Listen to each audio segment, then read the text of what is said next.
শুভ জন্মদিন শ্রীমান নিত্যানন্দ প্রভু। তো এই শুভ জন্মদিনে উপহার কি নিত্যানন্দ প্রভুকে কোটি কোটি প্রণাম। নিতাই পদ কমল কোটি চন্দ্র সুশীতল, যে ছায়ায় জগত জুড়াই। হরে কৃষ্ণ কৃষ্ণ কৃষ্ণ হরে হরে, হরে রাম রাম রাম হরে হরে।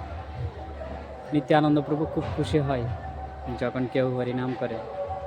তো আমরা এই শুভ জন্মদিনে নিত্যানন্দ প্রভুকে স্মরণ, ওনাকে প্রণাম এবং ওনার প্রতি আমাদের যে ভালোবাসা, আমাদের যে স্নেহ, ওটাই নিত্যানন্দ প্রভু আমাদেরকে বিশেষ কৃপা আশীর্বাদ করবেন। শুভ জন্মদিন শ্রীমান নিত্যানন্দ প্রভু কে জয় নিতাই। তো একচক্রাধাম পরিক্রমার আজকে অন্তিম দিন।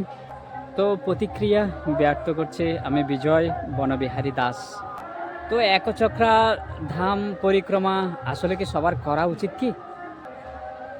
হ্যাঁ, করা উচিত। নিত্যানন্দ আবির্ভাব স্থলী।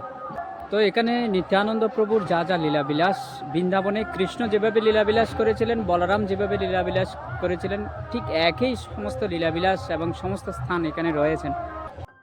শ্যামকুণ্ড, রাধাকুণ্ড, গিরি গোবর্ধন, কালীয় দমন, নিতাইয়ের জন্মস্থান,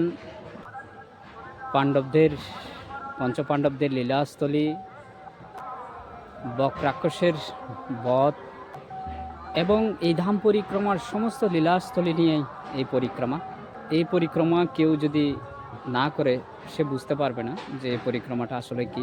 অত্যন্ত গুরুত্বপূর্ণ নয়দ্বীপ পরিক্রমা, সেও মহত্বপূর্ণ একচক্রাধাম পরিক্রমা। তো সকলের কাছে অনুরোধ রইল এই পরিক্রমায় অংশগ্রহণ করে নিত্যানন্দ প্রভুর বিশেষ কৃপা লাভ করার জন্য। তো একসময় নিত্যানন্দ প্রভু বৃন্দাবনে গিয়েছিলেন। বৃন্দাবনে ভ্রমণ করে সে ওখানে দেখছে কৃষ্ণ নেই। ওখানে সব আসন রয়েছে, সব কিছু ঠিকঠাক রয়েছে, কিন্তু কৃষ্ণ নেই। তো পরে শ্রীধামের কাছে সংবাদ পেলেন যে মহাপ্রভু নবদ্বীপ ধামে অবতীর্ণ হয়েছেন। যেহেতু নিত্যানন্দ প্রভু মহাপ্রভুর সন্ধান পেয়েছেন নবদ্বীপ ধামে, তাই আমরা নিত্যানন্দ প্রভুকে যদি আরাধনা করি, মহাপ্রভু অবশ্যই আমাদের দর্শন দিবেন। আর মহাপ্রভুকে লাভ করলেই রাধাকৃষ্ণ পাওয়া যাবে ব্রজে বৃন্দাবন। তো এই স্থানের অপ্রাকৃত প্রসাদ অনেক সুস্বাদু। তো সব কিছু মিলে সবাইকে অনুরোধ করছি আগামী পরিক্রমায় অংশগ্রহণ করার জন্য। জয় নিতাই।